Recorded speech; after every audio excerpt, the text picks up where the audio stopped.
Hacia los meses crepusculares del año 1938, una atmósfera densa y cargada de premoniciones se había adueñado por completo de la vida en el Reich alemán. Esta tensión no era un sentimiento vago, sino una quietud palpable que se respiraba en las avenidas bulliciosas.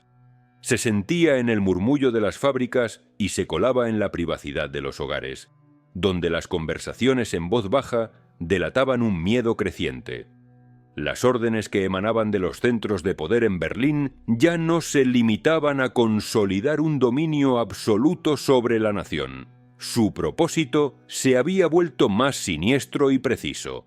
Se dedicaban a excavar con una meticulosidad quirúrgica el abismo social que debía separar a los ciudadanos de linaje germánico de aquellos a quienes la ideología nacionalsocialista señalaba como una impureza biológica, una amenaza existencial para el alma del pueblo. En el epicentro de esta hostilidad organizada se encontraba la comunidad judía, que fue objeto de un proceso sistemático para convertirla en un elemento ajeno, un colectivo aislado y despojado de sus derechos más fundamentales.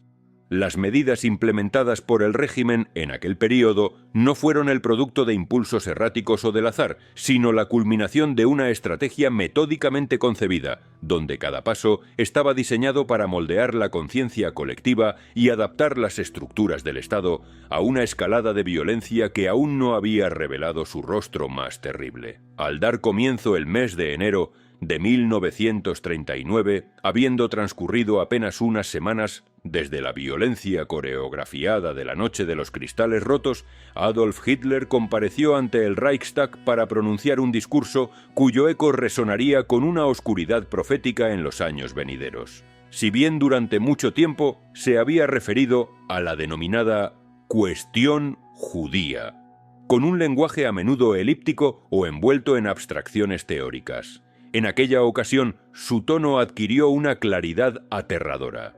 Frente a una asamblea de seguidores completamente hipnotizada por su retórica, lanzó lo que presentó como una profecía, pero que en realidad constituía una amenaza inequívoca y directa. Declaró que si el capital judío internacional lograba precipitar a las naciones hacia una nueva guerra mundial, el resultado no sería el triunfo del judaísmo, sino su aniquilación total en el continente europeo. Esta afirmación no fue expuesta como una simple conjetura, sino como una sentencia inapelable, pronunciada con una frialdad calculada que dejó sin aliento a quienes la escucharon. Aquellas palabras funcionaron como una señal inequívoca, un mensaje cifrado para su círculo de confianza y para la sociedad alemana en su conjunto, preparándolos para una radicalización aún más extrema de las políticas raciales que estaban por llegar. De forma paralela a esta declaración de intenciones, la maquinaria administrativa del Estado intensificó su producción de leyes y decretos. Desde los primeros meses de aquel año crucial, se pusieron en marcha regulaciones que expulsaban a los ciudadanos judíos de casi todas las esferas de la vida pública y profesional.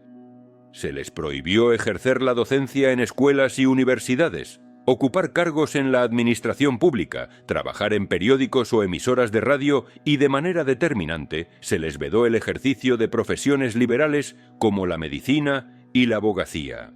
Estas medidas no solo los despojaban de sus medios de subsistencia, arrojándolos a una situación de completa vulnerabilidad económica, sino que también solidificaban en la conciencia pública la noción de que no formaban parte integral de la comunidad nacional.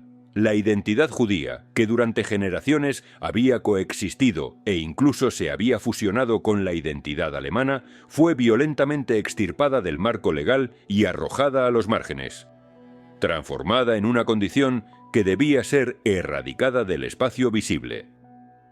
En este proceso de expropiación y exclusión económica, la figura de Hermann Göring desempeñó un papel central y decisivo. Más allá de sus responsabilidades militares y su imagen pública de líder carismático, Göring se erigió como el principal arquitecto de la política de arianización. Esta estrategia no se limitaba a despojar a los empresarios, comerciantes y profesionales judíos de sus negocios y propiedades, sino que implicaba una transferencia sistemática y legalmente sancionada de todos esos activos a manos de alemanes considerados racialmente puros, todo ello bajo el manto de una aparente legalidad.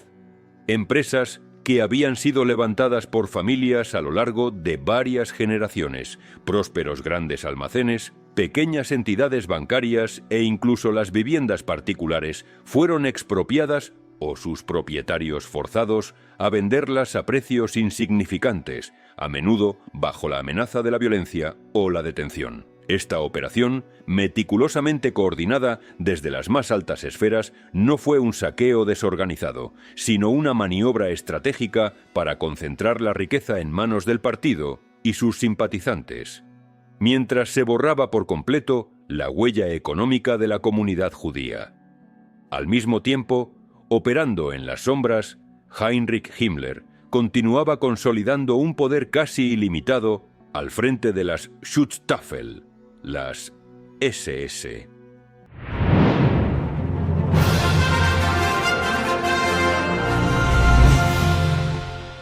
Aunque su influencia sobre las fuerzas de seguridad ya era inmensa, durante este periodo logró que sus hombres tomaran el control no solo de la policía secreta del Estado, la Gestapo, sino también de la creciente red de campos de concentración. En aquel momento, las fábricas de la muerte que definirían la fase posterior aún no se habían concebido, pero el sistema de campos ya funcionaba como una herramienta eficaz para aislar a disidentes políticos y, con una frecuencia cada vez mayor, a individuos judíos o a aquellos catalogados por el régimen como asociales.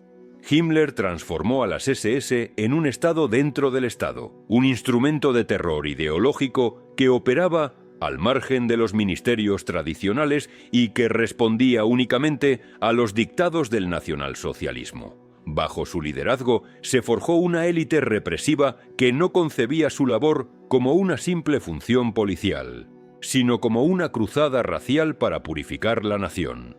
La vigilancia sobre la vida cotidiana se volvió omnipresente y silenciosa. En ciudades de todo el Reich se obligó a los judíos a inscribirse en registros especiales, marcándolos como ciudadanos poco confiables. Sus documentos de identidad fueron estampados con una visible letra J de color rojo y se intensificaron las inspecciones domiciliarias, las detenciones arbitrarias y las multas por infracciones triviales. Las oficinas del partido se convirtieron en centros de distribución de propaganda que inundaba el país con panfletos, carteles y manuales que machacaban la idea del judío como un enemigo interno, un parásito que socavaba la salud del cuerpo nacional. Las caricaturas grotescas en la prensa, los nuevos libros de texto escolares que enseñaban biología racial, los discursos radiofónicos que repetían eslóganes de odio, y hasta los noticiarios cinematográficos, todos convergían en la misma narrativa deshumanizadora. No se trataba solo de implementar leyes, era una campaña integral para reconfigurar la mentalidad de la población y hacer del desprecio una norma social aceptada. Mientras estas políticas se consolidaban en el interior de Alemania, la comunidad internacional respondía con una peligrosa combinación de desconcierto, apatía y conveniencia política. Algunos diplomáticos expresaban en privado su alarma ante la retórica incendiaria de Hitler, y ciertas organizaciones humanitarias lamentaban las noticias sobre la creciente opresión, pero en términos generales las reacciones contundentes brillaron por su ausencia. En muchos círculos de poder fuera de Alemania prevalecía la creencia de que se trataba de una retórica exagerada para consumo interno, o quizás una fase de violencia pasajera que eventualmente se moderaría.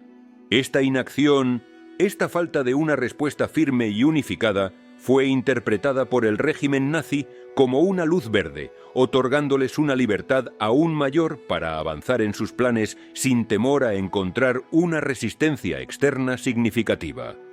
Entretanto, para los ciudadanos judíos que aún permanecían en Alemania, la realidad se había convertido en una trampa asfixiante. Algunos buscaron desesperadamente la vía de la emigración, solo para chocar contra un muro de indiferencia en las embajadas extranjeras, cuotas de inmigración restrictivas y requisitos burocráticos imposibles de cumplir. Otros intentaron sobrevivir en la clandestinidad económica, vendiendo las pocas posesiones que les quedaban, mudándose a barrios marginales o buscando el amparo de familiares. Las estructuras comunitarias que habían sido el pilar de su vida social y religiosa se desintegraban a ojos vistas. Las sinagogas eran clausuradas, vandalizadas o directamente incendiadas, y muchas familias optaron por la invisibilidad, por mantener un perfil tan bajo como fuera posible, aferrándose a la frágil esperanza de que el clima político pudiera cambiar. Sin embargo, todos los indicios apuntaban a que lo peor apenas había comenzado a vislumbrarse en el horizonte. En ese preciso instante, mientras las listas de vigilancia se engrosaban y las tiendas con nombres hebreos desaparecían del paisaje urbano, la actividad en las oficinas gubernamentales de Berlín era incesante. Por un lado, los funcionarios de asuntos internos recibían órdenes de actualizar los censos, marcando cada nombre según su ascendencia. Por otro, los responsables de educación distribuían nuevos manuales escolares donde ilustraciones de figuras con narices ganchudas y gestos rapaces ya se habían convertido en un elemento recurrente. En los tribunales, los jueces aplicaban con creciente rigor las leyes que anulaban los matrimonios entre judíos y arios, mientras que en los mercados las inspecciones se volvían más severas y los productos de comerciantes judíos eran retirados de los estantes. La propaganda visual se repetía hasta la saciedad. Los periódicos publicaban las mismas caricaturas de trazos burdos, mostrando figuras distorsionadas junto a lemas de advertencia. En las radios, locutores con voces impostadas leían boletines sobre la necesidad de proteger la pureza racial del pueblo alemán. En las comisarías, los agentes recibían nuevas directrices sobre cómo identificar y tratar los comportamientos indeseables. Y en los barrios, los susurros sobre futuras deportaciones comenzaban a tejer una red de miedo. Nadie hablaba todavía de cámaras de gas, de desapariciones masivas o de exterminio industrial, pero el aire se había vuelto irrespirable, y ya era imposible caminar por las aceras sin sentir el peso de una atmósfera transformada. Cuando las divisiones acorazadas alemanas cruzaron la frontera polaca en las primeras horas de septiembre de 1939, el equilibrio geopolítico de Europa Central se hizo añicos de manera irreversible. Aquello que la propaganda nazi presentó como una rápida intervención militar para proteger a las minorías alemanas y restablecer el orden se reveló en realidad como una ocupación brutal y total. En cuestión de pocas semanas, el régimen nazi se encontró con la abrumadora responsabilidad administrativa de más de 2 millones de ciudadanos judíos, la gran mayoría de los cuales habitaban en ciudades densamente pobladas y en comunidades rurales que hasta ese momento habían permanecido fuera del alcance directo de las políticas raciales implementadas en el Reich. Con la caída de Varsovia y otras ciudades clave, la maquinaria de dominación alemana se extendió sobre un territorio vasto y complejo, lo que obligó a la administración ocupante a improvisar una serie de medidas drásticas para registrar, segregar y controlar a esta enorme población. El dominio sobre estas nuevas regiones no solo implicó una reorganización del poder militar, sino también la implantación de un laberinto burocrático diseñado para clasificar a la población según criterios raciales, lingüísticos y religiosos. Desde los primeros días de la ocupación, se forzó a los judíos a inscribirse ante las nuevas autoridades, a portar brazaletes o estrellas de David como un distintivo visible y a someterse a un sinfín de restricciones que desarticularon por completo su existencia. Apenas unas horas después de la llegada de las tropas, numerosas ciudades emitieron decretos que imponían toques de queda estrictos, prohibían el uso del transporte público o restringían el acceso a parques, mercados y calles principales. Los negocios de propiedad judía fueron inmediatamente confiscados o clausurados, y miles de profesionales, desde médicos hasta artesanos, perdieron de la noche a la mañana el derecho a ejercer sus oficios. De forma paralela, comunidades enteras fueron desarraigadas por la fuerza y reubicadas en áreas designadas que las autoridades alemanas consideraban más fáciles de vigilar y controlar. Una de las estrategias más notorias y de mayor impacto fue el confinamiento de la población judía en sectores urbanos cerrados, que pasarían a la historia con el nombre de guetos. Aunque en sus inicios estas áreas no estaban completamente selladas, con el paso de los meses se transformaron en auténticas prisiones al aire libre. El gueto de Łódź fue uno de los primeros en ser establecidos, sirviendo como un modelo siniestro que luego sería replicado en ciudades como Varsovia, Cracovia y Lublin. Estas zonas acotadas se crearon aislando barrios enteros, a menudo los más empobrecidos, y concentrando en ellos a decenas de miles de personas en espacios increíblemente reducidos, separados del resto de la ciudad por altos muros de ladrillo, alambradas de espino y puestos de guardia armados. La entrada y salida de estos recintos estaba estrictamente regulada por permisos especiales, y cualquiera que intentara escapar se enfrentaba a la posibilidad de ser abatido en el acto por la policía alemana o denunciado por colaboradores locales. La densidad de población dentro de los guetos alcanzó niveles inhumanos. En algunos sectores del gueto de Varsovia se asignaba menos de 1,5 metros cuadrados de espacio habitable por persona, lo que hacía imposible mantener las condiciones más básicas de higiene. Las calles bullían constantemente de gente, los apartamentos eran compartidos por varias familias a la vez y los hospitales, improvisados en edificios ruinosos, apenas contaban con recursos para atender los casos más graves. La escasez crónica de agua potable y la insuficiencia de alimentos provocaron la rápida propagación de enfermedades infecciosas como el tifus y la disentería, que causaron estragos especialmente entre los niños y los ancianos. Las autoridades alemanas no hicieron ningún esfuerzo por ocultar estas terribles condiciones, sino que las justificaron cínicamente como una consecuencia inevitable de su política de reorganización demográfica.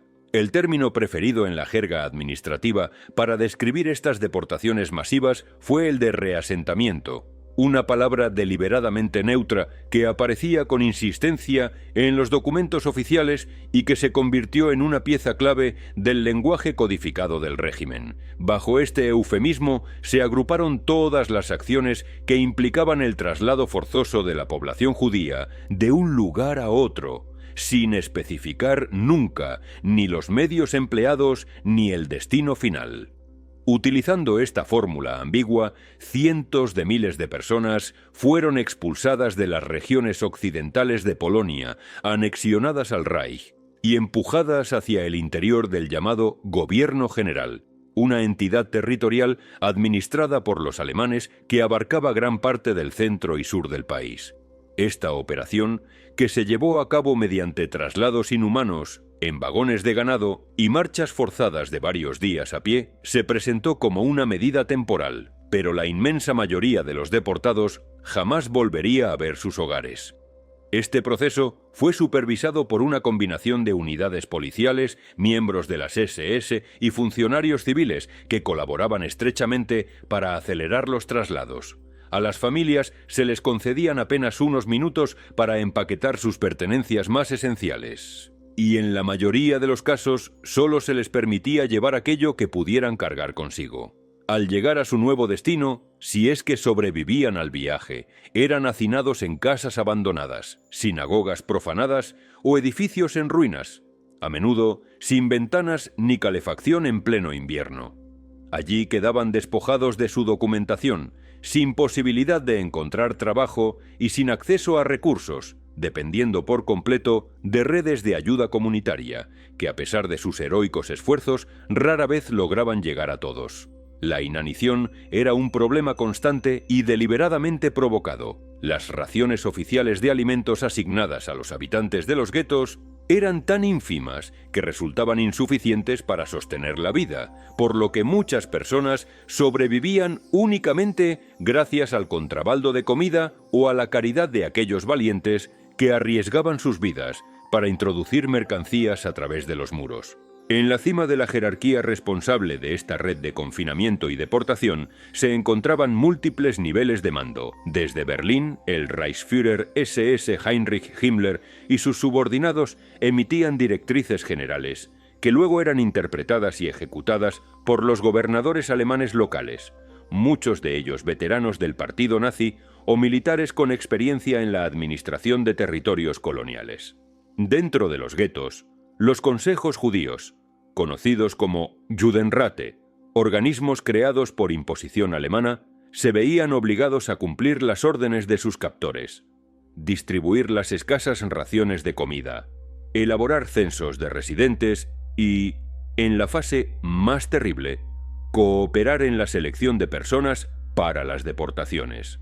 Aunque en teoría estos consejos tenían un mínimo margen de maniobra para intentar mitigar el sufrimiento, en la práctica estaban completamente a merced de las decisiones alemanas, y cualquier acto de desobediencia podía acarrear represalias colectivas brutales contra toda la comunidad. Con el paso de los meses, el lenguaje de los documentos oficiales fue evolucionando hacia una terminología aún más abstracta y deshumanizada. Palabras como control o reubicación fueron siendo sustituidas por expresiones más sistemáticas como solución territorial definitiva, coordinación demográfica regional o planificación centralizada. Aunque estos términos no eran del todo nuevos, su uso recurrente revelaba una intención a largo plazo. Ya no se trataba simplemente de contener a la población judía, sino de integrarla en un proyecto de reingeniería demográfica a escala continental. En las reuniones internas de altos cargos se empezó a discutir abiertamente sobre la creación de zonas libres de judíos, Judenfrei, mientras que otras facciones dentro del régimen proponían planes aún más ambiciosos de expulsión masiva hacia territorios lejanos. Estas ideas se materializaron en proyectos como el Plan Nisko, un intento fallido de crear una reserva judía en una región pantanosa y desolada del este de Polonia. Aunque el plan fue finalmente abandonado por dificultades logísticas, demostró que el régimen estaba buscando activamente soluciones a gran escala. También se barajó seriamente la posibilidad de deportar a millones de personas a la isla de Madagascar, frente a la costa de África, aunque esta opción se volvió inviable a medida que la guerra naval con el Reino Unido hacía imposibles las operaciones de transporte marítimo de esa magnitud. En cualquier caso, todas estas alternativas, por fantásticas que parecieran, compartían un objetivo común: vaciar Europa central de su población judía sin importar los medios empleados ni el coste humano. Mientras tanto, la vida dentro de los guetos se desmoronaba día a día. Las escenas de niños huérfanos mendigando comida entre los escombros, de mujeres compartiendo una única rebanada de pan mohoso, o de cuerpos sin vida apilados en las esquinas a la espera de ser recogidos, dejaron de ser una excepción para convertirse en el paisaje cotidiano de la desesperación. En algunos lugares como Varsovia surgieron iniciativas heroicas para documentar la atrocidad, como el archivo clandestino Oynek Shavos, que recopiló testimonios, diarios y documentos que circulaban en secreto. Estas crónicas no solo buscaban preservar la memoria de lo que estaba sucediendo, sino también alertar al mundo exterior. Sin embargo, muy pocos de estos mensajes lograron traspasar los muros y llegar a destinatarios con el poder de intervenir. Los alemanes, por su parte, mantenían una vigilancia férrea sobre cualquier forma de actividad cultural, educativa o religiosa dentro de los guetos. Las escuelas fueron clausuradas, las sinagogas profanadas o demolidas y la prensa prohibida. A pesar de todo, en medio del aislamiento y la brutalidad, surgieron formas de resistencia espiritual y silenciosa, clases clandestinas en sótanos, recitales de poesía improvisados o celebraciones religiosas a escondidas. Nada de esto podía alterar el curso de los acontecimientos, pero ayudaba a preservar un resquicio de dignidad humana frente a un entorno diseñado para aniquilarla. aunque las autoridades alemanas no siempre perseguían estas expresiones menores con la misma ferocidad que otros delitos. Las reprimían sin piedad si se hacían demasiado visibles o amenazaban su control. Así, sin necesidad de ejecuciones directas en esa etapa, miles de personas murieron a causa de las condiciones deliberadamente impuestas, víctimas del hambre, las enfermedades y el frío, sin defensa alguna y sin que su muerte quedara registrada en ningún archivo externo. Lo que en un principio pudo parecer una política de gestión de una población ocupada, se había transformado en un sistema de exclusión y aniquilación pasiva. En apenas un año, el margen entre la vida y la muerte se había vuelto tan estrecho que un simple resfriado, un retraso en la llegada de una ración de sopa o un error de cálculo podía significar el fin. Y aún así, para la inmensa mayoría, lo peor todavía no había llegado. A medida que el conflicto bélico se extendía por el continente europeo como una mancha de aceite, la cúpula del poder nazi comenzó a refinar sus estructuras internas para llevar a la práctica, de una manera más organizada y letal, las ideas que llevaban años diseminando a través de discursos incendiarios, propaganda omnipresente y reuniones secretas del partido. La invasión y ocupación de Polonia no solo les proporcionó nuevos territorios para administrar bajo su férula, sino que también les brindó el laboratorio perfecto para reorganizar sus aparatos de seguridad y represión. Fue en este contexto de expansión y radicalización que Reinhard Heydrich, el ambicioso y despiadado subordinado de Heinrich Himmler, emitió una orden que se convertiría en un documento fundacional del genocidio: la Directiva para la Coordinación de una Solución Total a la Cuestión Judía en los territorios recién conquistados. Este memorando, fechado a finales de 1939, todavía no especificaba un método concreto de exterminio, pero sí sentaba las bases al exigir que todas las agencias del aparato de seguridad del Reich comenzaran a colaborar de manera más integrada, centralizando la recopilación de información, clasificando a los individuos según criterios raciales y planificando medidas a una escala continental. Aquel documento no surgió en el vacío. Durante los meses previos, los diferentes organismos policiales y de inteligencia del régimen ya operaban de forma coordinada, aunque a menudo con superposiciones y de manera fragmentada. La creación formal de la Oficina Central de Seguridad del Reich, conocida por sus siglas en alemán RSHA, vino a consolidar, bajo una única y monstruosa estructura, la labor de la policía criminal, Kripo, la policía secreta del Estado, Gestapo, el servicio de inteligencia de las SS, el SD, y los departamentos encargados de la elaboración de perfiles ideológicos y archivos de enemigos del Estado. Heydrich fue nombrado jefe supremo de esta nueva entidad, lo que le confirió un poder directo y casi absoluto sobre cientos de miles de funcionarios, agentes y espías repartidos por toda Alemania y los territorios ocupados. A partir de ese momento, cualquier decisión relacionada con la vigilancia de la población, las detenciones preventivas, los registros domiciliarios, la censura de la prensa o el control ideológico debía pasar de una forma u otra por su despacho. La RSHA se organizó en varios departamentos, cada uno con funciones específicas y una burocracia propia. Un departamento se dedicaba a rastrear y neutralizar a los opositores políticos. Otro analizaba las publicaciones y los medios de comunicación para detectar desviaciones ideológicas. Un tercero gestionaba los extensos archivos de personas consideradas peligrosas y otro más se encargaba de supervisar a los propios empleados del sistema para garantizar su lealtad. Los informes se actualizaban constantemente y se almacenaban en fichas individuales donde se registraba hasta el más mínimo detalle, desde la filiación religiosa de los abuelos de una persona hasta sus hábitos de lectura o sus amistades. Con esta vasta red de información, el régimen podía intervenir en cualquier ámbito de la vida de un ciudadano sin necesidad de recurrir a los tribunales ordinarios ni a los procedimientos legales formales. Las decisiones se tomaban de manera vertical, y una simple orden interna, a menudo una nota sin firma, era suficiente para detener, deportar o someter a vigilancia a cualquier persona durante años. Paralelamente, Hermann Göring, en su calidad de responsable del Plan Cuatrienal, impulsaba un enfoque que fusionaba la ideología racial con una lógica económica depredadora. Su tarea era movilizar todos los recursos del país para la guerra, y a medida que la ocupación de nuevos territorios se consolidaba, Göring comenzó a integrar los principios raciales en sus cálculos económicos.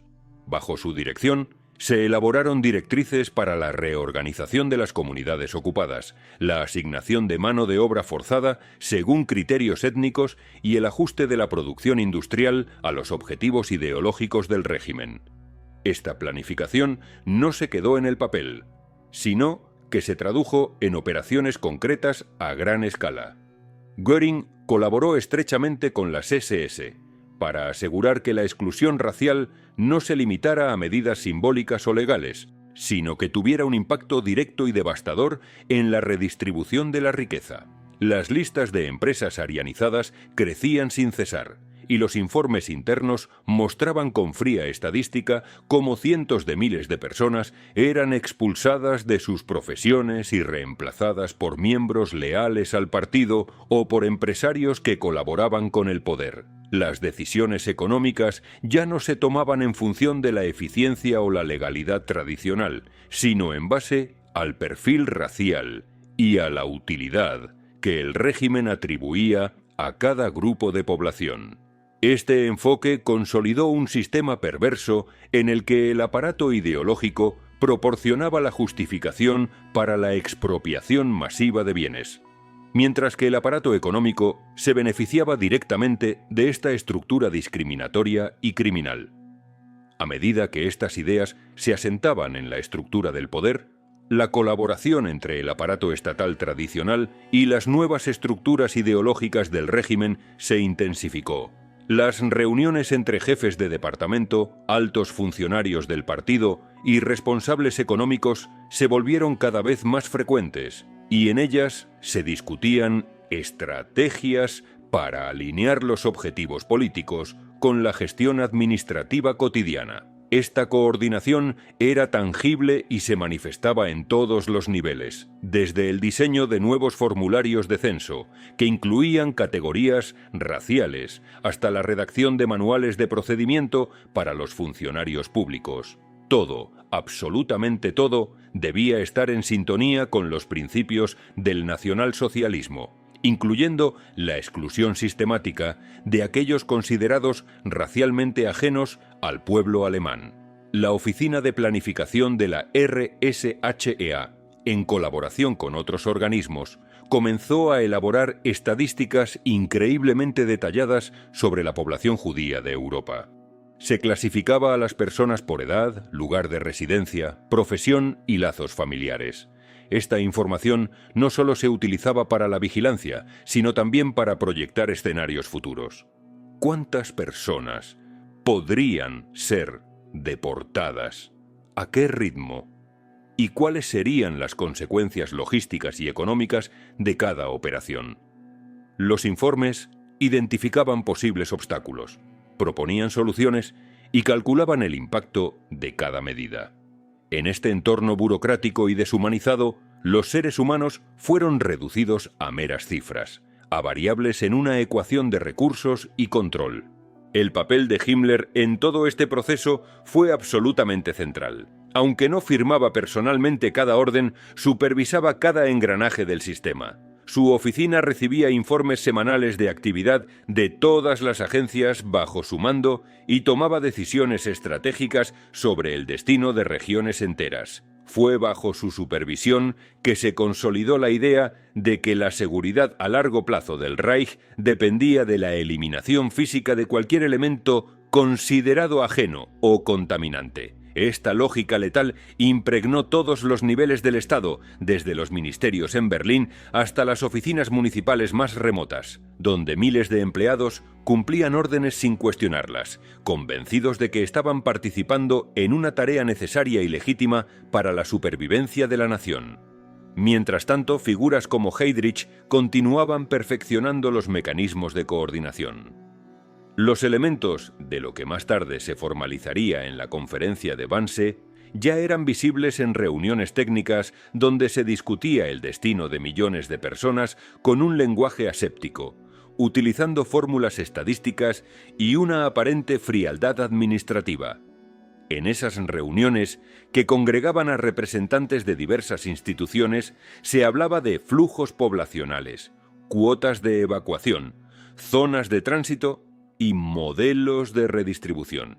El lenguaje era puramente burocrático, pero el objetivo subyacente era inequívoco: garantizar que todos los organismos del Estado colaboraran sin fisuras para implementar una política de exclusión total y, eventualmente, de aniquilación.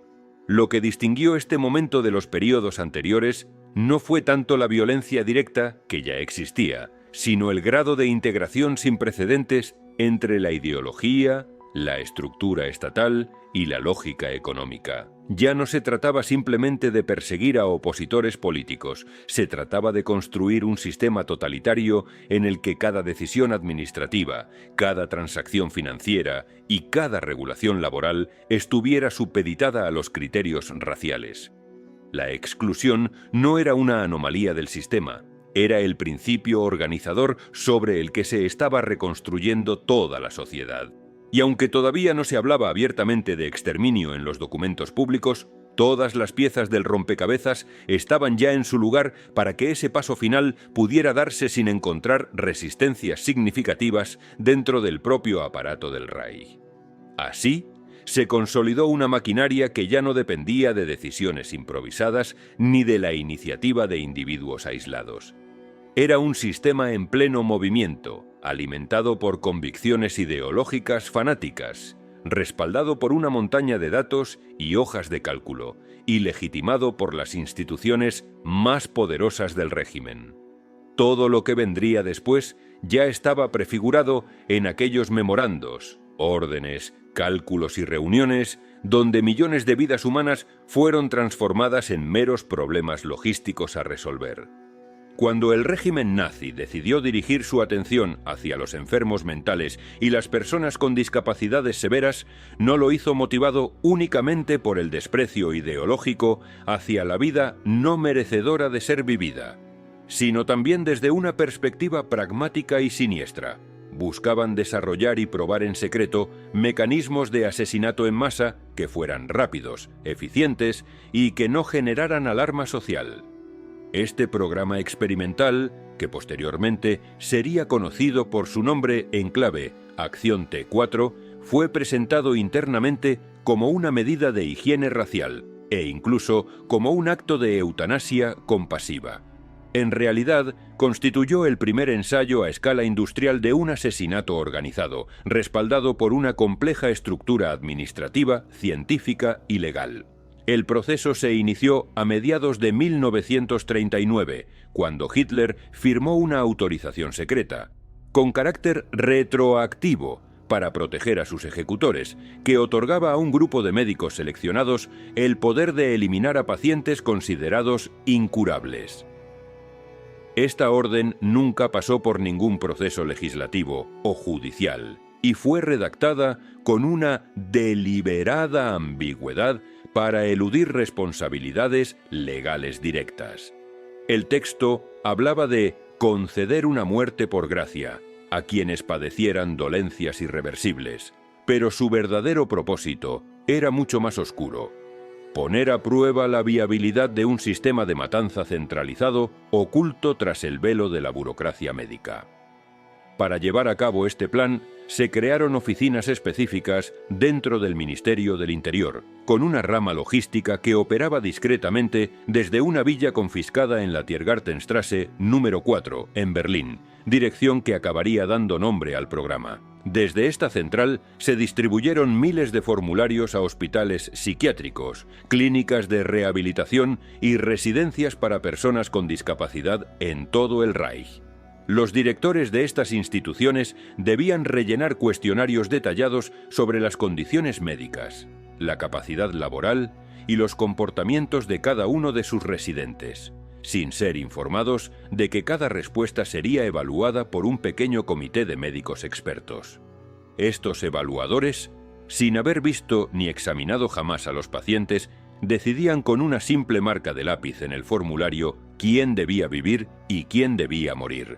El sistema funcionó con una coordinación escalofriante. Los pacientes seleccionados eran recogidos por autobuses grises con las ventanillas pintadas y transportados a 6 instituciones centrales convenientemente disfrazadas de centros de tratamiento especializado. La mayoría de estas instalaciones estaban ubicadas en lugares remotos, lejos de las miradas curiosas, con acceso restringido y un personal rigurosamente seleccionado por su lealtad y discreción. Al llegar, los pacientes eran separados de las pocas pertenencias que traían, tranquilizados con falsas promesas y conducidos a salas que simulaban ser duchas o consultorios médicos.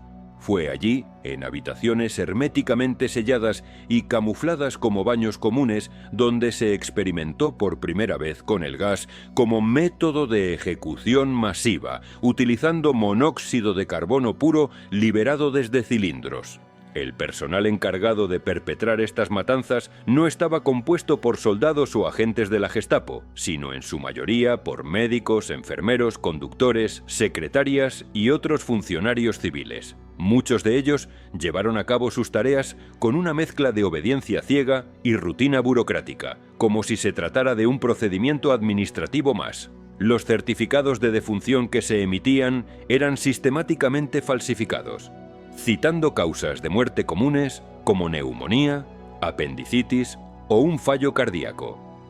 Las familias recibían cartas de condolencia estandarizadas con explicaciones vagas, a veces acompañadas de una urna que contenía cenizas de origen anónimo. A medida que el programa avanzaba, sus métodos se perfeccionaban. Los técnicos responsables experimentaron para optimizar los tiempos de exposición al gas, mejorar el sellado de las salas, acelerar la ventilación y hacer más eficiente la eliminación de los cuerpos.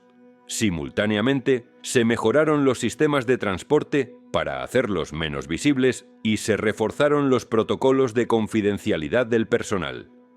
La implicación de psiquiatras de renombre, trabajadores sociales y juristas fue fundamental para mantener una fachada de legalidad, mientras miles de personas eran asesinadas en sótanos y edificios de apariencia anodina por el simple hecho de no encajar en el ideal racial y productivo que el régimen pretendía imponer. Las instituciones que sirvieron como centros de exterminio incluyeron castillos y sanatorios, reconvertidos como Hartheim, Hadamar, Sonnenstein, Grafeneck, Bernburg y Brandeburgo. Cada una contaba con su propio equipo, sus procedimientos y, en algunos casos, con crematorios para deshacerse de los cuerpos sin dejar rastro. Se estima que, antes de su supuesta suspensión oficial, la acción T4 se cobró la vida de más de 70.000 personas. Las primeras voces de oposición no surgieron de gobiernos extranjeros ni de organizaciones internacionales, sino del propio corazón de Alemania. Algunos familiares empezaron a sospechar al notar las incongruencias en los informes médicos, los plazos sospechosamente cortos entre el traslado y la muerte, y el secretismo absoluto que rodeaba estas clínicas especiales. En algunas localidades, clérigos tanto católicos como protestantes comenzaron a denunciar desde sus púlpitos lo que estaba ocurriendo. El caso más célebre fue el del obispo de Münster, Clemens August von Galen, quien en sus sermones públicos condenó con vehemencia la matanza de inocentes y exigió el respeto al valor sagrado de toda vida humana, sin importar su condición física o mental. Estas presiones, sumadas al temor del régimen, a una reacción social más amplia que pudiera minar la moral en tiempos de guerra, llevaron al gobierno a anunciar oficialmente el fin del programa en agosto de 1941. Sin embargo, la maquinaria ya estaba perfectamente engrasada y sus procedimientos demasiado depurados como para ser abandonados por completo. En realidad, el sistema simplemente se transformó, volviéndose más descentralizado, clandestino y menos visible. En lugar de depender de grandes instalaciones fijas, los métodos de asesinato se trasladaron directamente a las instituciones locales, donde médicos y personal ya entrenado continuaron con las ejecuciones sin necesidad de realizar traslados. La continuación encubierta de los asesinatos tras el cierre oficial del programa demostró no solo cuán adoctrinado estaba ya el aparato para llevar a cabo matanzas sistemáticas, sino también que muchos de los profesionales implicados estaban dispuestos a seguir cometiendo estos crímenes incluso sin una cobertura legal explícita. En clínicas regionales, hospitales psiquiátricos rurales y pabellones municipales, miles de niños, adolescentes y adultos con discapacidades físicas o cognitivas siguieron siendo eliminados mediante inyecciones letales de morfina, sobredosis de sedantes o simplemente negándoles la alimentación básica en un proceso conocido como inanición terapéutica. Ya no se requerían instalaciones sofisticadas. Bastaba con la decisión de un médico, el silencio cómplice de una enfermera y la total invisibilidad de las víctimas. Algunos de los camiones utilizados en la fase inicial del programa fueron readaptados como cámaras de gas móviles, permitiendo realizar ejecuciones sobre el terreno con recursos mínimos. Varios de los especialistas técnicos que habían participado en el diseño y la implementación de estas prácticas fueron reasignados a puestos clave en otros proyectos del régimen. Ingenieros químicos, médicos expertos en dosificación de venenos y coordinadores logísticos fueron discretamente trasladados, transfiriendo su macabra experiencia en matanzas silenciosas a las nuevas fases de la persecución racial. Su pericia en la construcción de cámaras herméticas, la gestión de flujos humanos, la falsificación de documentos y la destrucción de pruebas se convertiría pronto en un activo invaluable para un sistema de exterminio de una escala mucho mayor. Los nombres de algunos de estos expertos aparecerían más tarde en los registros vinculados a la construcción y operación de las instalaciones de la muerte en el este de Europa.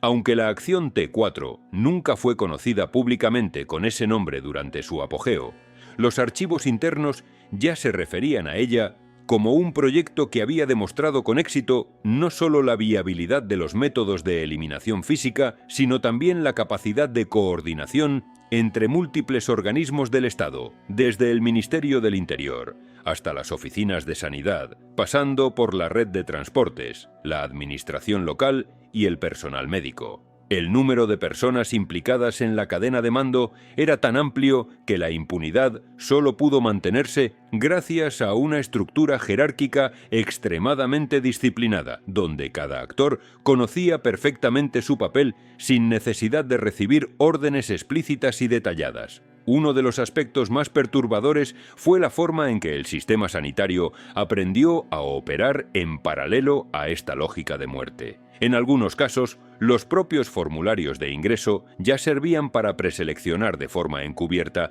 a aquellos pacientes que serían tratados de manera diferente. Algunos médicos desarrollaron el hábito de evaluar si un paciente merecía seguir viviendo no solo por su diagnóstico clínico, sino también por criterios subjetivos como su nivel de sociabilidad o la cantidad de trabajo que generaba para el personal. El caso de los niños merece una mención especial. Decenas de centros pediátricos se convirtieron en lugares donde se llevaban a cabo exámenes falsos y, en última instancia, la eliminación sistemática de menores con discapacidades. Se habilitaron pabellones especiales donde se administraban dosis letales de barbitúricos, a menudo disfrazadas de tratamiento prolongado. Las historias clínicas eran meticulosamente manipuladas antes de ser archivadas para que ningún dato revelara la verdadera causa de la muerte. Entre 1941 y el final de la guerra, en 1945, este tipo de operaciones encubiertas continuaron a una escala menor pero constante. Las cifras exactas nunca pudieron ser determinadas con precisión, pero se estima que el número total de víctimas de este holocausto médico, incluyendo adultos y niños, superó con creces las 150.000. Lo más significativo de este periodo no fue solo el número de muertes, sino la forma en que la sociedad y sus instituciones aprendieron a convivir con este sistema de eliminación selectiva. Esta fase marcó el nacimiento de una generación de perpetradores que ya no necesitaban justificaciones ideológicas complejas para actuar.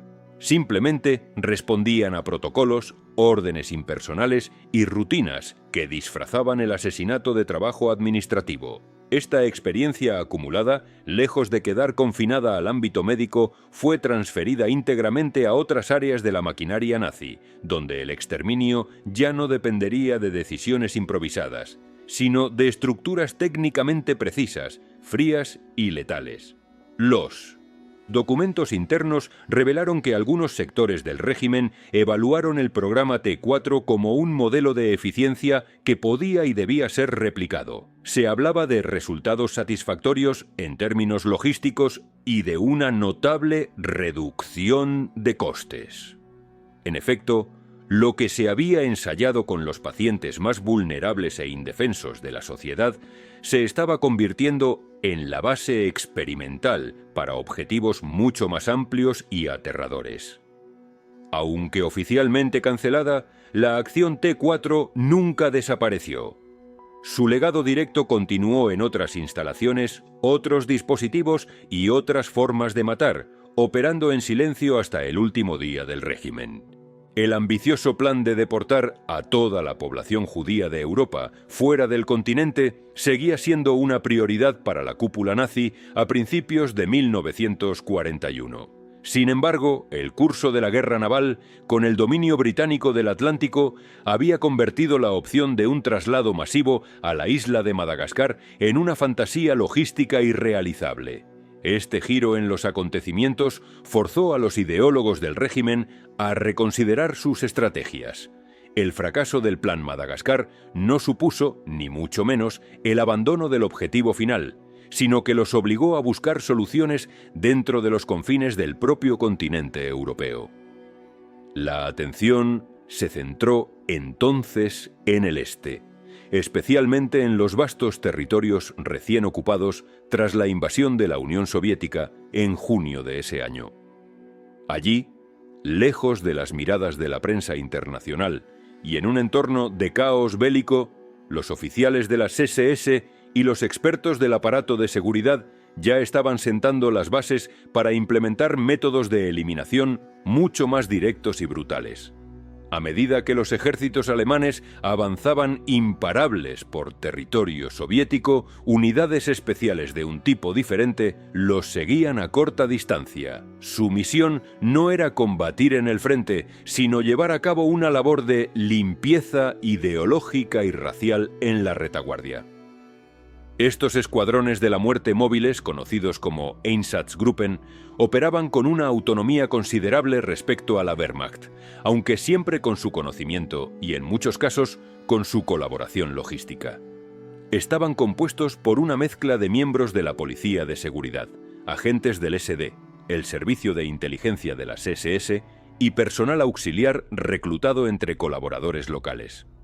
Su objetivo eran las aldeas, los guetos improvisados y las pequeñas ciudades del este, donde la presencia de comunidades judías, funcionarios comunistas, gitanos o intelectuales soviéticos era fácilmente identificable, a menudo con la ayuda de la población local. El método era terroríficamente simple y repetitivo. Las víctimas eran sacadas a la fuerza de sus hogares, reunidas en plazas, escuelas o sinagogas y luego conducidas en largas columnas hacia las afueras de la localidad.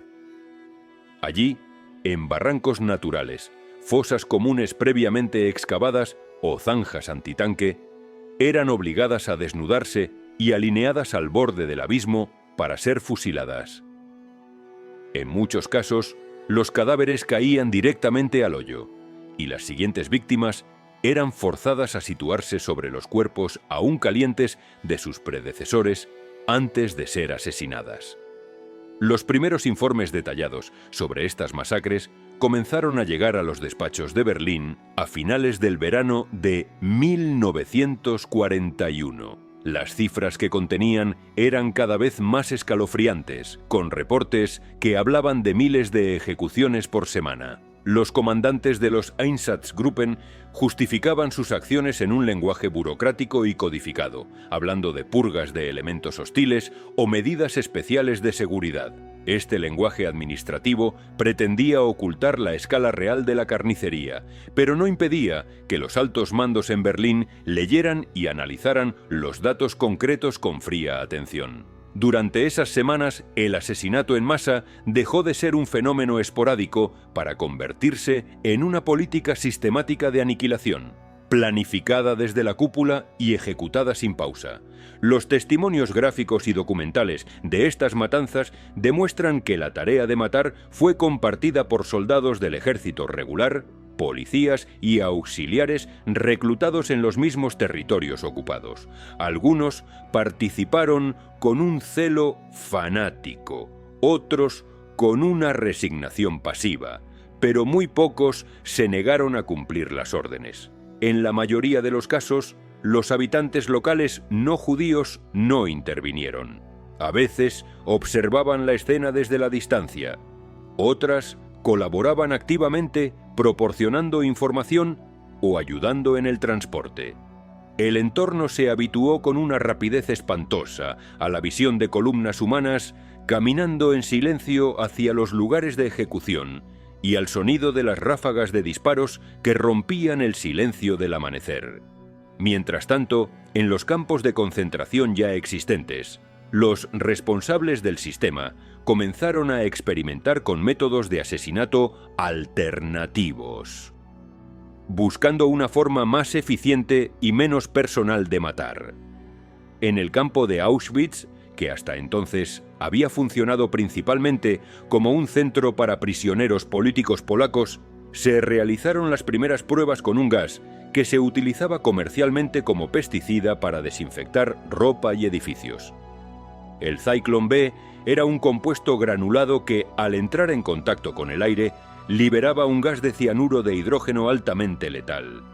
A mediados de 1941 se decidió probar su eficacia en un bloque del campo sellado herméticamente. Las víctimas de este primer ensayo fueron un grupo de prisioneros de guerra soviéticos, considerados subhumanos y por tanto sujetos ideales para un experimento técnico. El resultado fue devastadoramente eficaz.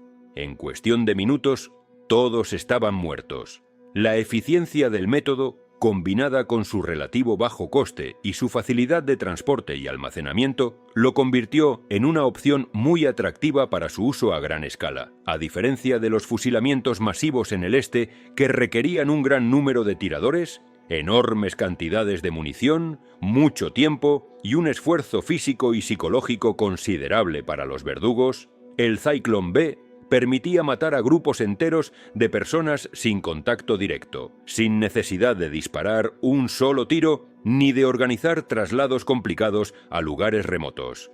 Bastaba con introducir a las víctimas en un espacio cerrado bajo algún pretexto, sellar las puertas y verter los gránulos a través de una abertura en el techo.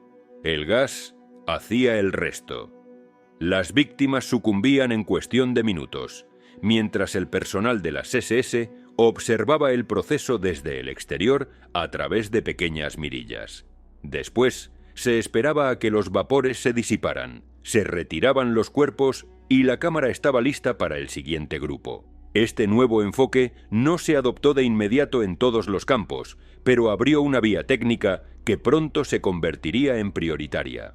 Lo crucial no era solo la capacidad de matar, sino la posibilidad de hacerlo de forma industrial, sin dejar rastros visibles como fosas comunes, sin testigos externos y a un ritmo que permitiera repetir el procedimiento de forma continua, como en una cadena de montaje. Lo que había comenzado como una serie de matanzas dispersas en el frente oriental se estaba transformando en una política organizada de exterminio industrial. Esta transformación no fue solo producto de decisiones tomadas por técnicos o burócratas en despachos lejanos, sino que se consolidó sobre el terreno a través de la acción brutal de las unidades móviles que sembraban el terror en la retaguardia. Los Einsatzgruppen se convirtieron en el instrumento más directo de esta nueva política, operando con una autonomía y una velocidad letales. Su paso dejaba tras de sí aldeas vacías, barrancos repletos de cadáveres y un silencio espeso que ningún informe burocrático podía capturar por completo. Las matanzas no eran improvisadas, se llevaban a cabo siguiendo listas con turnos de ejecución, órdenes verificadas e informes detallados que se enviaban a la central. Cada día sumaba cientos o miles de cadáveres a la cuenta, y las cifras se transmitían a Berlín sin interrupción. A medida que las ejecuciones se convertían en una rutina, todo el sistema comenzó a girar en torno a una única lógica: identificar, aislar, transportar y eliminar. La maquinaria del genocidio ya estaba en pleno movimiento. Como parte de esta evolución, se puso en marcha un programa específico, la Acción Reinhardt, que culminó en la construcción de centros de exterminio diseñados exclusivamente para aplicar este nuevo enfoque industrial de la muerte en lugares como Belzec, Sobibor y Treblinka. A comienzos del año 1942, en una suntuosa mansión a orillas del lago Wannsee, en las afueras de Berlín, se celebró una reunión que no generó titulares de prensa ni anuncios oficiales, pero cuyo contenido redefinió de manera irrevocable el curso del mayor crimen del siglo XX.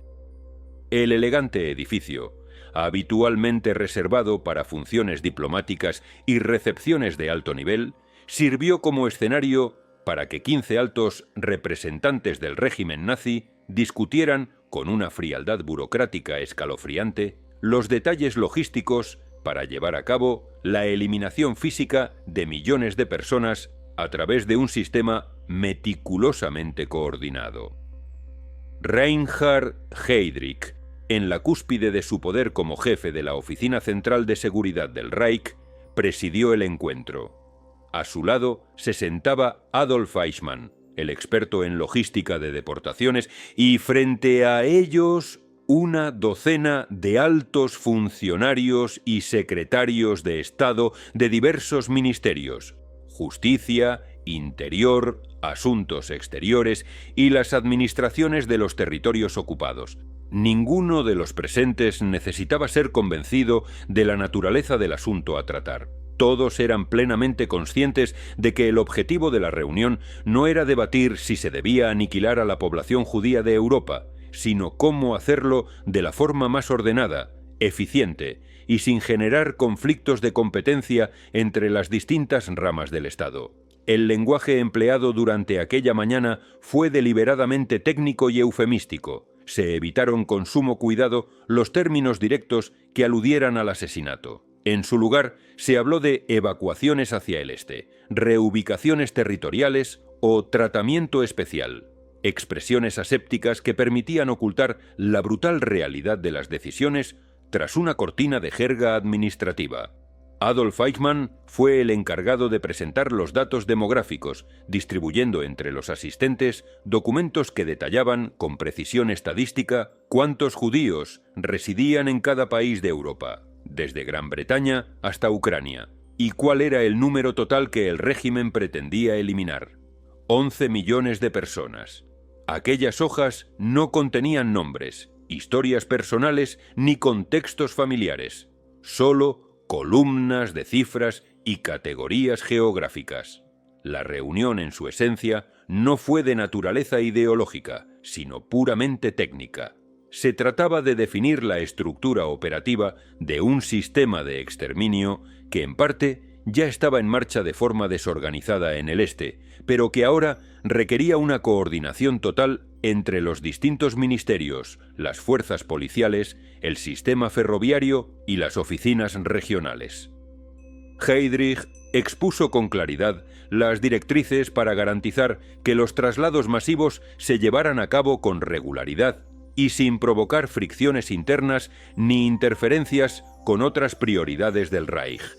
Explicó que aunque la seguridad del Estado y la ejecución final estaban bajo el control exclusivo de las SS, el proceso de reunir a las personas, organizar los convoyes, asignar las cuotas de deportación y gestionar la documentación necesaria dependía de la colaboración activa del Ministerio del Interior, de la Compañía Estatal de Ferrocarriles y de las administraciones locales de cada territorio. Por lo tanto, cada uno de los asistentes debía comprometerse a facilitar estos movimientos, eliminando cualquier posible traba legal o burocrática.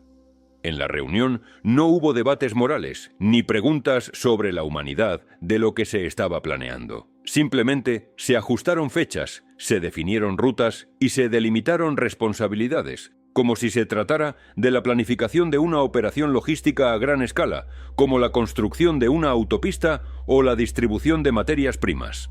A partir de ese momento, la aniquilación de comunidades enteras dejó de ser una serie de acciones improvisadas o iniciativas locales para convertirse en una política centralizada, con reglas claras, calendarios de deportación y cuotas específicas para cada país.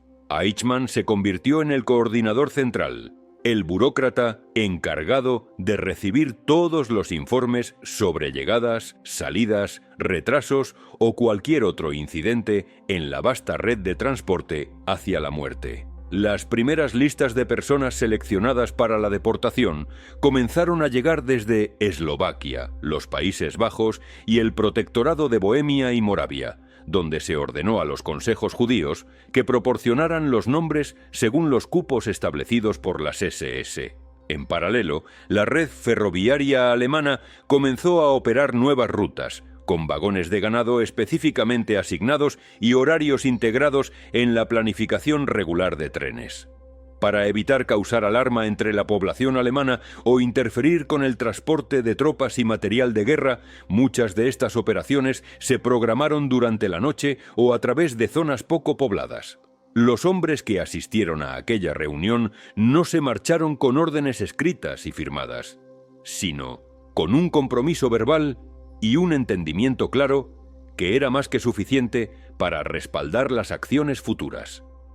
Eichmann redactó un protocolo de la reunión, que posteriormente fue revisado y editado por Heydrich para eliminar cualquier mención que pudiera ser interpretada como una prueba directa del plan de asesinato. El documento final omitió deliberadamente los detalles más explícitos, aunque todos los que lo leyeron sabían perfectamente que estaban definiendo la estructura funcional del genocidio. El lenguaje codificado no solo servía para ocultar la realidad, sino que también creaba un sistema en el que los responsables podían sentirse psicológicamente desvinculados de las consecuencias de sus actos. Al no ver directamente las muertes ni utilizar palabras asociadas a ellas, podían convencerse a sí mismos de que simplemente estaban cumpliendo con sus funciones administrativas. Para muchas de las oficinas del Reich, lo acordado en Wannsee no se percibió como un cambio radical, sino como la formalización y optimización de prácticas que ya se venían aplicando de forma más caótica en los territorios del Este. La gran diferencia residía en la escala y en la sistematización.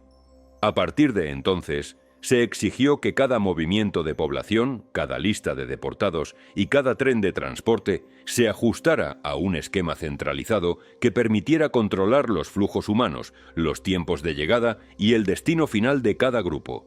Esta necesidad de control absoluto llevó a la creación de unidades especializadas en estadística y archivo de datos, que comenzaron a funcionar con la misma precisión que cualquier otra sección del aparato estatal.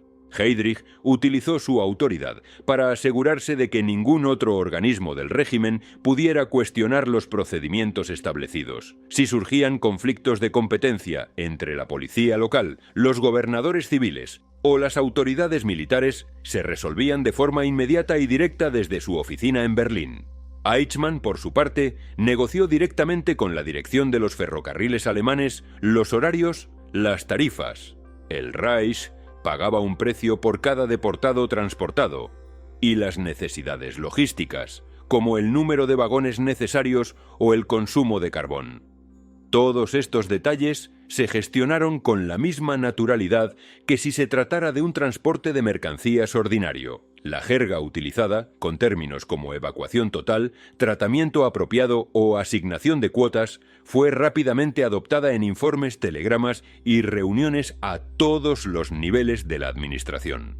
En los meses siguientes se consolidó un lenguaje administrativo que facilitó la ejecución sistemática del plan sin generar conflictos internos. La villa de Vanse no volvió a ser utilizada para reuniones de este tipo, pero lo que allí se decidió se mantuvo como la piedra angular del modelo de exterminio. El número de personas a eliminar dejó de ser una estimación para convertirse en un objetivo numérico.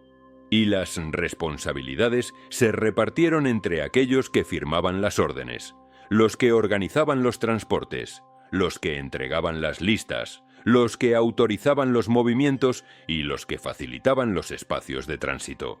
A pesar de que ninguno de los presentes en aquella sala apretó un gatillo o manejó el gas venenoso, todos y cada uno de ellos fueron un eslabón indispensable en una cadena que funcionó con una eficacia letal precisamente porque cada pieza sabía lo que tenía que hacer sin necesidad de recibir explicaciones adicionales. El hecho de que Heydrich hubiera logrado reunir a representantes de todos los sectores clave del Estado y obtener su compromiso sin la más mínima oposición marcó un punto de inflexión.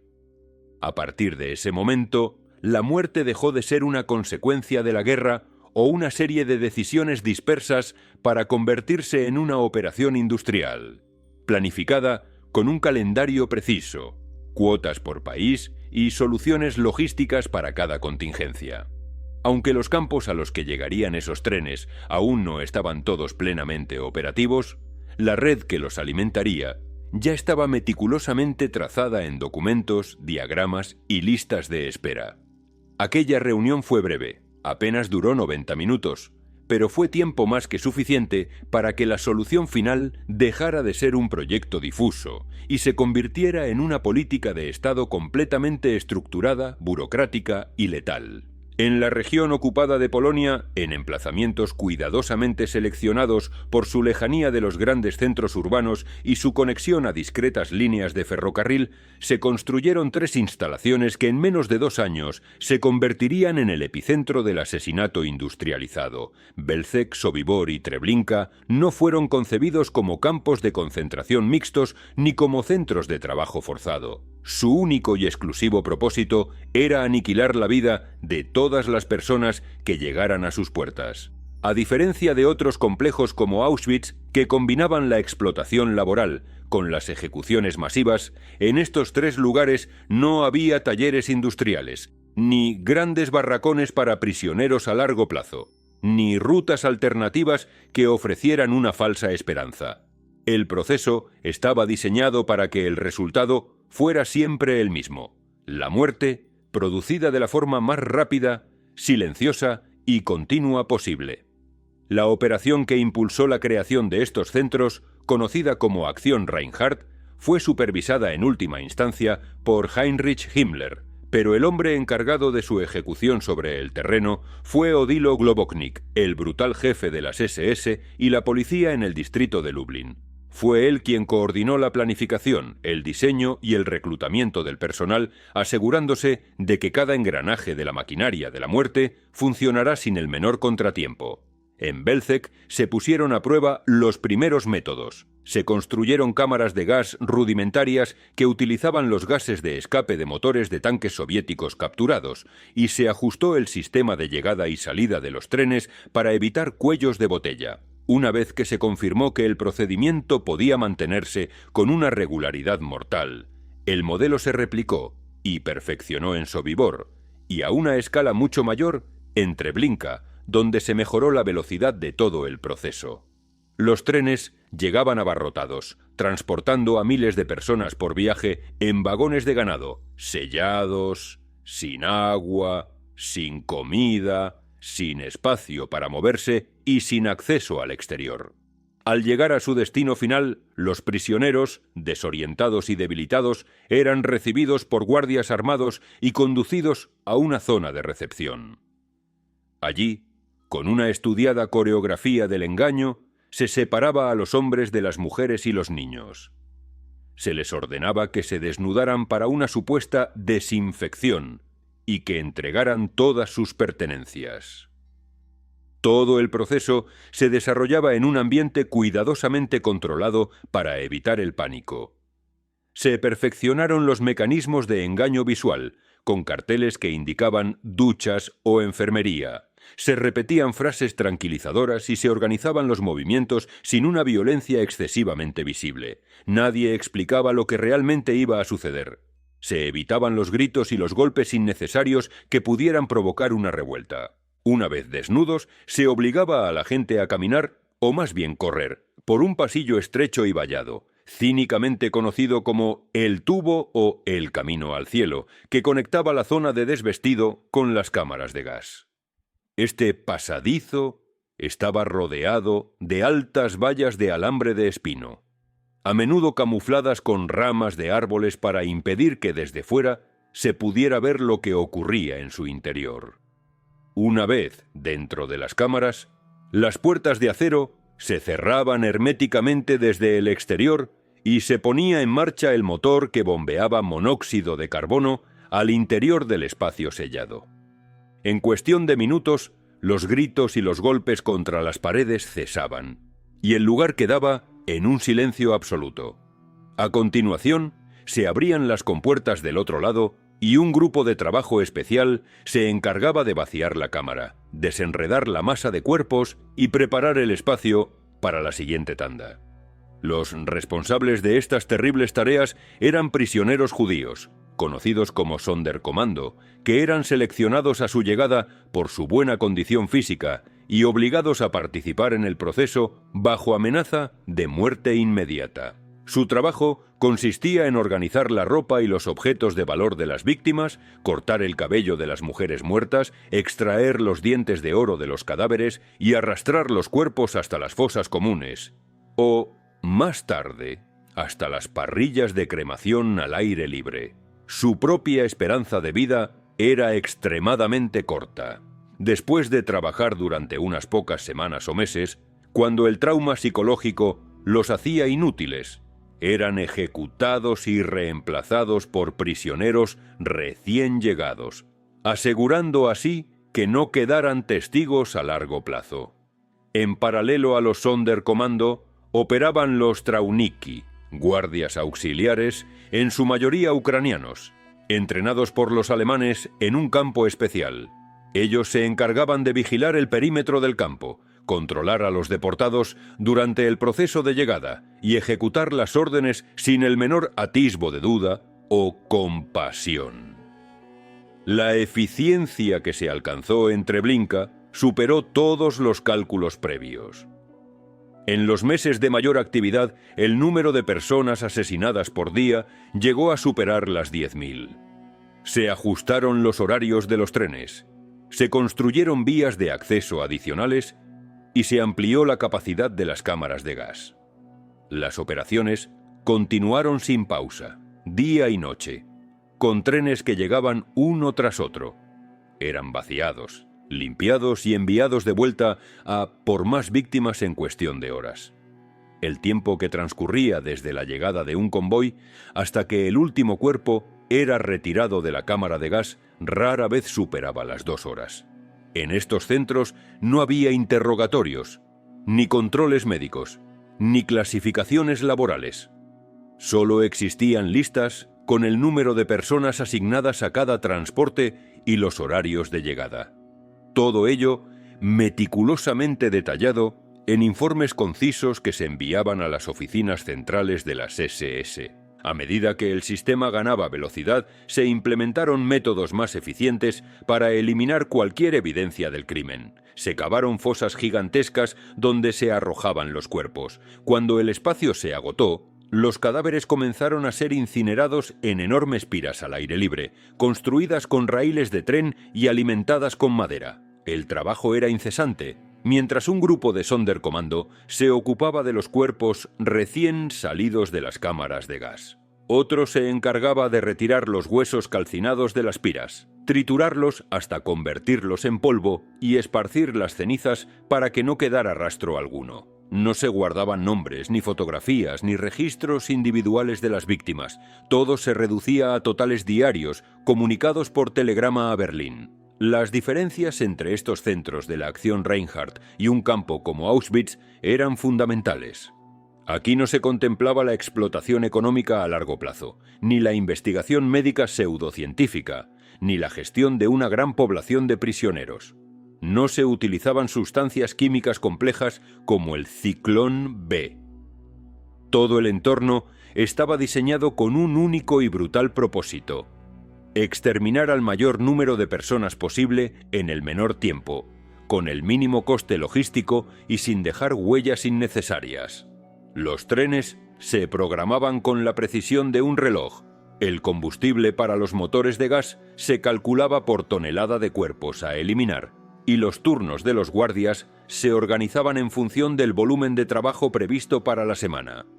Quienes operaban estas instalaciones, el personal alemán de las SS, no vivían dentro de los límites del campo, sino en viviendas confortables en las inmediaciones, con sus propias cocinas, espacios de ocio e incluso rutinas sociales. Algunos llevaban a sus familias a visitarlos, como si el lugar donde trabajaban fuera una instalación militar cualquiera. Esta desconexión psicológica entre el acto de asesinato en masa y la vida cotidiana era una parte integral del diseño del sistema. Se evitaba el contacto directo entre los operadores alemanes y las víctimas, delegando las tareas más sucias y traumáticas en los prisioneros forzados o en los colaboradores extranjeros. La distancia física y emocional era esencial para que el sistema funcionara sin interrupciones. Cuando la operación alcanzó su punto álgido, los tres centros funcionaban en paralelo, cubriendo diferentes regiones de Polonia y de los países vecinos. Los informes con las cifras de asesinados llegaban a Berlín semanalmente, y los trenes eran redirigidos de un campo a otro según la disponibilidad y la capacidad de cada uno. Si un campo sufría una avería técnica o un retraso, el siguiente asumía la carga. Todo estaba diseñado para que el proceso de aniquilación no se detuviera por ningún motivo. La continuidad era la máxima prioridad. Aunque la historia posterior vería cómo los nazis intentaron borrar todas las huellas físicas de estos lugares, los datos recopilados a partir de los escasos supervivientes, los documentos interceptados y las confesiones de los perpetradores permitieron reconstruir el ritmo y la escala de lo que allí ocurrió. No se trató de errores o excesos de la guerra. Fueron instalaciones diseñadas con un propósito singular, construidas desde cero para llevar a cabo una política de eliminación planificada, autorizada y ejecutada desde las más altas esferas del poder. El volumen de víctimas, la perfecta coordinación con el sistema ferroviario, la asignación de recursos y la existencia de equipos dedicados exclusivamente a la desaparición de los cuerpos revelan una estructura en la que la eficiencia industrial reemplazó cualquier vestigio de humanidad. En este sistema, el tiempo no se medía en días ni en horas, sino en trenes descargados, cámaras vaciadas y cuerpos reducidos a cenizas antes de la llegada del siguiente convoy. Con el paso de los meses, y a medida que se acercaba el final de su macabra misión, se inició el proceso de desmantelamiento de estas instalaciones, un último acto calculado para que no quedaran rastros del crimen. Tras más de un año de funcionamiento ininterrumpido, los centros de exterminio construidos en el este del gobierno general habían cumplido con creces la siniestra función que les habían encomendado las oficinas centrales de las SS en Berlín. Las instalaciones de Belzec, Sobibor y Treblinka fueron progresivamente desactivadas y clausuradas de manera metódica. Lo que no pudo ser desmantelado y transportado fue demolido, enterrado o dinamitado. mientras una operación paralela, aún más secreta y meticulosa, se extendía por diversas regiones bajo control alemán. Esta tarea, que llevaba el nombre en clave interno de Operación 1005, había comenzado de forma silenciosa, sin anuncios oficiales ni comunicados. Su objetivo era inequívoco: borrar del mapa cualquier rastro físico que pudiera servir como prueba de los crímenes masivos perpetrados durante los años anteriores. En el marco de esta operación, se exhumaron los restos de cientos de miles de personas de las fosas comunes, no solo en los centros de exterminio, sino también en los lugares de las masacres de los Einsatzgruppen. Los cuerpos eran luego incinerados en enormes piras al aire libre, utilizando métodos rudimentarios diseñados con los materiales disponibles en cada lugar, como raíles de tren y grandes cantidades de leña. Los encargados de realizar esta tarea macabra, desde desenterrar los cuerpos en descomposición hasta alimentar las llamas o triturar los huesos calcinados, eran casi siempre prisioneros judíos, sacados de campos cercanos y obligados a trabajar bajo una supervisión armada implacable, sin ninguna esperanza de supervivencia. Estos restos no eran tratados con ningún tipo de respeto ni orden. Lo único importante era hacerlos desaparecer, sin importar el método, el humo denso y nauseabundo que cubría la región o el olor a carne quemada que impregnaba el aire. En algunas zonas, la ubicación de las fosas ya era conocida por los habitantes locales, lo que aceleró la llegada de los comandos especializados de las SS, que operaban con una rapidez brutal.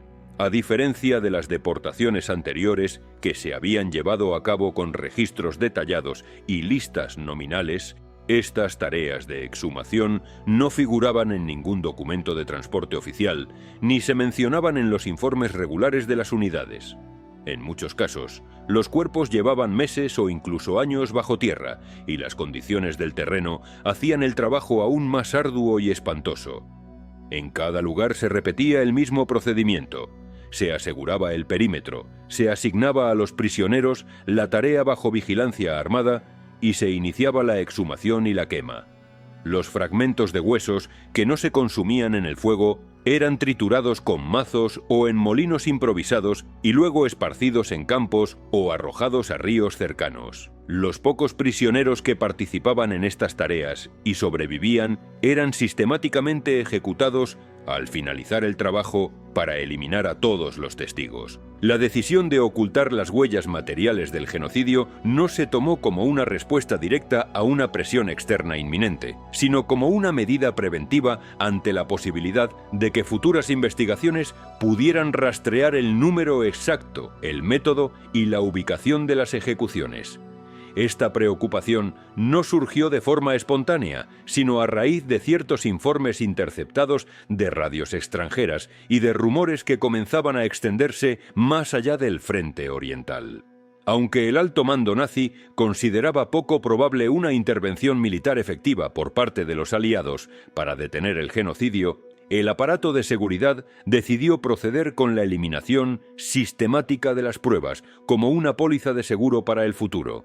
El ritmo de esta tarea varió según la zona, la disponibilidad de recursos y la proximidad del frente de batalla, pero el patrón se mantuvo constante: borrar las huellas de lo que se había hecho, clausurar los emplazamientos que ya no eran necesarios y concentrar los esfuerzos de exterminio restantes en las instalaciones que aún seguían operativas, como el vasto complejo de Auschwitz-Birkenau, en el sur, el sur de Polonia, que continuaba funcionando a pleno rendimiento.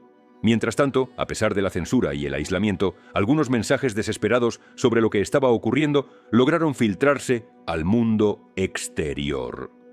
Desde ciertas regiones del este, prisioneros y miembros de la resistencia consiguieron pasar informes a redes clandestinas que operaban en territorios neutrales. Uno de estos documentos, redactado por testigos directos que habían escapado de un campo de exterminio y traducido por intermediarios en Eslovaquia o Suiza, llegó finalmente a manos de diplomáticos aliados, A pesar de su contenido preciso y de su tono urgente, la información no provocó ninguna respuesta oficial de alto nivel. En varios casos, los informes fueron archivados como material no verificado o simplemente ignorados. Los autores de estos informes, que habían arriesgado sus vidas para transmitir nombres, lugares y cifras aproximadas, no recibieron ni contestación ni la confirmación de que su testimonio hubiera sido tomado en serio. Algunos de estos textos incluían croquis detallados de instalaciones que, en el momento de ser leídos en Londres o Washington, ya estaban siendo desmanteladas. Otros citaban cifras de víctimas que los analistas externos consideraron inverosímiles o exageradas. La reacción internacional fue una trágica combinación de incredulidad, indiferencia y evasión estratégica. En los medios de comunicación de los países no ocupados, las noticias sobre matanzas masivas se trataban, en el mejor de los casos, como rumores no confirmados. Incluso en los círculos diplomáticos, los datos que describían la muerte organizada de cientos de miles de personas en lugares desconocidos parecían demasiado monstruosos para ser procesados. Esta tibia respuesta no solo se debió a la falta de pruebas fotográficas o de confirmaciones independientes, sino también a una suerte de incapacidad psicológica y política para aceptar que una operación de esa envergadura y brutalidad pudiera estar llevándose a cabo de forma tan sistemática y sin interrupciones. Al mismo tiempo, se completó el cierre operativo de varios de los lugares donde había funcionado la maquinaria de la aniquilación. Los emplazamientos fueron literalmente borrados del paisaje, los edificios demolidos, las fosas cubiertas y, en algunos casos, se plantaron árboles o se construyeron granjas para ocultar el terreno. Lo que antes había sido un lugar de muerte controlada se transformó en una zona vacía donde solo quedaban las memorias fragmentadas de los pocos supervivientes y de los habitantes locales a quienes se obligó a guardar silencio bajo amenaza. La reconstrucción del entorno formaba parte de una estrategia para borrar no solo los cuerpos y las instalaciones, sino también la memoria del propio crimen. Con el cierre de estos lugares se selló una fase del proceso, aunque el sistema de aniquilación, lejos de detenerse, continuó operando en otros puntos y bajo nuevas formas. La maquinaria de exterminio no se detuvo, simplemente se redirigió. Las operaciones se concentraron en el gran complejo que todavía mantenía una actividad industrial intensa, donde se adaptaron los procedimientos para acoger a las nuevas oleadas de deportados, ahora provenientes principalmente de Hungría y de los guetos liquidados en Polonia. Se ajustaron las rutas ferroviarias, se renombraron los destinos en los documentos de transporte, y las víctimas llegaron desde otras regiones con las mismas falsas promesas, los mismos documentos sellados y el mismo destino final. El ritmo de asesinatos se mantuvo terriblemente elevado, aunque la atención del mundo y de los propios líderes nazis se desviaba poco a poco hacia las prioridades de una guerra que comenzaban a perder. Dentro de este movimiento, lo esencial era mantener la continuidad del genocidio sin dejar rastros visibles. La operación de ocultación no fue una excepción ni una respuesta improvisada, sino un paso planificado dentro de una secuencia más amplia, en la que cada fase debía completarse sin dejar señales para el futuro. Los pocos registros escritos que sobrevivieron a la destrucción sistemática eran fragmentarios y a menudo codificados, pero fueron suficientes para reconstruir el propósito de esta fase. Informes internos, órdenes indirectas y comunicaciones cruzadas entre oficinas permitieron entender que la eliminación de pruebas había sido una prioridad estratégica. Durante aquel periodo, el número exacto de cuerpos exhumados, incinerados y dispersados nunca se registró oficialmente. Pero lo que quedó claro fue la intención deliberada de impedir que esos restos pudieran ser examinados o utilizados como prueba. A pesar de la escala de lo que se había hecho, al final de la guerra, apenas quedaban elementos físicos que hablaran por sí mismos. Solo unos pocos testigos heroicos, fragmentos de documentos no destruidos y fotografías clandestinas resistieron al intento de imponer un silencio total sobre el crimen. Cuando los frentes de batalla comenzaron a desmoronarse y el imparable avance militar soviético desde el este coincidió con la llegada de las fuerzas aliadas por el oeste, las autoridades de las SS, a cargo de la vasta red de campos de concentración, recibieron instrucciones específicas y desesperadas: alejar a los prisioneros de las líneas del frente, impedir a toda costa que cayeran en manos del enemigo y, sobre todo, asegurarse de que no quedaran testigos vivos que pudieran relatar el horror. En este contexto caótico, cientos de miles de personas fueron arrancadas de sus barracones y obligadas a caminar durante jornadas interminables en columnas dispersas, bajo condiciones climáticas extremas y con una alimentación prácticamente inexistente. Siguieron rutas improvisadas, a menudo a través de bosques helados, caminos rurales embarrados o vías de tren abandonadas. Estas evacuaciones forzadas, que pasarían a la historia como las marchas de la muerte, no fueron simples traslados. Se trataba de operaciones sin un destino claro, donde el objetivo principal era mover a los internos antes de que el enemigo llegara a los campos. Muchas de estas marchas se organizaron sin la menor planificación, con rutas que cambiaban sobre la marcha, mientras los guardias de las SS ejecutaban sin piedad a cualquiera que no pudiera mantener el ritmo, tropezara o se desviara del grupo. En algunas zonas, los traslados se iniciaron en trenes abiertos o en vagones de mercancías, pero al llegar a estaciones bombardeadas o a vías bloqueadas, los convoyes eran abandonados y los prisioneros, ya al límite de sus fuerzas, eran forzados a continuar a pie. Las columnas se extendían durante kilómetros, una visión fantasmal de figuras esqueléticas avanzando entre el barro y la nieve. En cada recodo del camino quedaban cuerpos sin enterrar, víctimas del agotamiento, del frío extremo o de las balas de los guardias. En aquellas semanas finales, la muerte dejó de estar confinada a un lugar fijo y comenzó a producirse a lo largo de las rutas, en pleno movimiento, sin necesidad de instalaciones ni de cámaras de gas.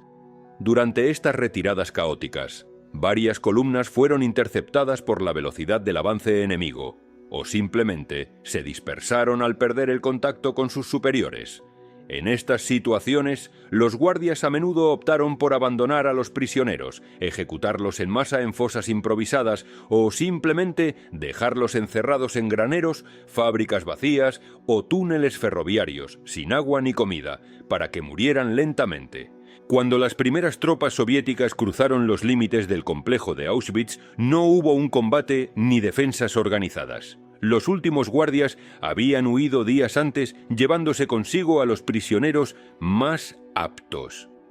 Lo que encontraron los soldados no fue una batalla, sino una pausa silenciosa y sobrecogedora mientras se movían por los espacios interiores del campo. La escena era impactante no solo por lo que veían, sino también por la ausencia de explicaciones. En los primeros minutos, lo que se registró no fue solo la visión de miles de supervivientes esqueléticos y una acumulación de cuerpos, sino el asombro paralizante de unos testigos que no encontraban palabras para describir lo que estaban viendo. En sus informes y testimonios posteriores, la principal dificultad fue la de transmitir la magnitud de una situación que desafiaba cualquier descripción comprensible. Aquel momento se convirtió en un punto de inflexión. Ya no se trataba de rumores o informes indirectos, sino de una experiencia directa y tangible que cambió para siempre la forma en que aquellos soldados hablarían de la guerra. En otros puntos del mapa europeo comenzaron a multiplicarse escenas similares. Las tropas británicas entraron en el campo de Bergen-Belsen, donde la mortalidad por enfermedades como el tifus, el hambre y el hacinamiento había alcanzado niveles apocalípticos. Lo que encontraron no fue un campo en funcionamiento, sino una vasta área cubierta por miles de cadáveres sin identificar, edificios en ruinas y supervivientes en un estado de inanición tan avanzado que apenas eran conscientes de dónde estaban. La mayoría de los responsables habían huido, pero algunos fueron capturados en las inmediaciones, disfrazados de civiles o intentando escapar entre la población local. Al mismo tiempo, unidades estadounidenses llegaron a instalaciones como Buchenwald y Dachau, donde el abandono había sido más reciente. Allí, los soldados descubrieron salas vacías, almacenes repletos de pertenencias humanas, montañas de zapatos, gafas, maletas e instalaciones médicas improvisadas donde se habían realizado experimentos atroces. El estado físico y mental de los prisioneros rescatados dejó una impresión imborrable en los testigos, muchos de los cuales afirmaron en sus diarios y cartas que nunca antes habían visto nada comparable. A diferencia de las etapas anteriores del genocidio, esta vez las cámaras estaban preparadas.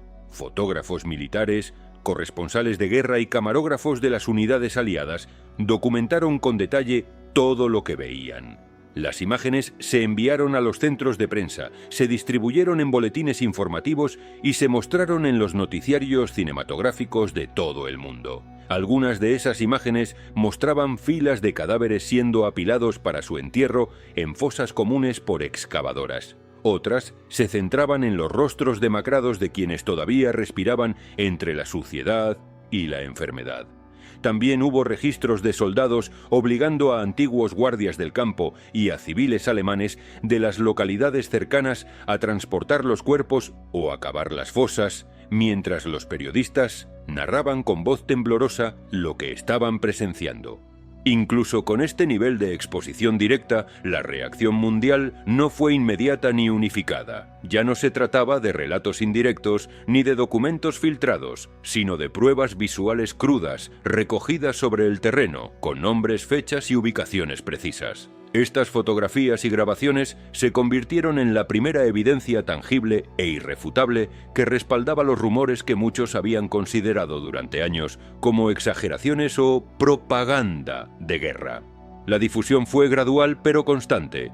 A los pocos días, las principales publicaciones impresas comenzaron a incluir instantáneas de lo que se había encontrado, y las emisoras de radio incorporaron breves testimonios de soldados y corresponsales. Los periódicos hablaban de campos de la muerte, de condiciones inhumanas y de instalaciones diseñadas para la tortura y el deterioro físico de miles de personas. En algunos países, las imágenes provocaron una conmoción inmediata y profunda. En otros, se trataron con más cautela o se acompañaron de advertencias sobre su dureza. A pesar de ello, el material siguió circulando y varias de estas imágenes y filmaciones se utilizaron posteriormente como prueba en los juicios de Nuremberg. Algunos fotógrafos civiles que acompañaban a las fuerzas aliadas documentaron escenas sin guión, capturando rostros, heridas, reacciones y gestos espontáneos. En muchos casos, las víctimas no eran conscientes de que estaban siendo fotografiadas. Simplemente permanecían allí, inmóviles o caminando entre los cuerpos, sin entender del todo lo que ocurría a su alrededor. Estos documentos visuales sirvieron para demostrar que lo encontrado no era el resultado de una catástrofe reciente ni de una situación aislada, sino el desenlace de años de confinamiento, violencia sistemática y abandono organizado. Las imágenes de las marchas de la muerte, en cambio, fueron mucho más escasas. Algunos planos lejanos mostraron hileras de prisioneros en movimiento, pero la mayoría de los registros que se conocen provienen de los testimonios posteriores, cuando los supervivientes relataron cuántos habían partido en la marcha y cuántos pocos quedaban con vida al final. A medida que pasaban los días, las instalaciones liberadas fueron ocupadas por equipos médicos, trabajadores sociales y unidades encargadas de la limpieza y la documentación. Se distribuyeron alimentos, se organizó una atención sanitaria de emergencia y se intentó reconstruir la historia de quienes todavía respiraban. Las listas de prisioneros eran incompletas. Muchos no recordaban sus propios nombres y las autoridades tuvieron que improvisar con los pocos recursos disponibles. Algunas personas fueron trasladadas a hospitales de campaña. Otras murieron poco después de ser rescatadas, sin haber podido pronunciar una sola palabra. A medida que se liberaban más campos, el patrón se repetía, confirmando la escala continental del crimen. Ya no cabía duda de lo que había ocurrido. aunque el mundo tardaría aún mucho tiempo en comprender plenamente su alcance y su significado. El cierre del sistema no se produjo en un único día, ni mediante un acto oficial de rendición. Fue un proceso gradual y caótico, marcado por la huida de los responsables, la aparición de los testigos y la llegada de unas tropas que no estaban preparadas para lo que iban a encontrar. El silencio que había cubierto el crimen durante años se rompió con voces en múltiples idiomas, con imágenes que no necesitaban explicación y con archivos que se abrieron por primera vez. Lo que se vio entonces ya no pudo ser negado.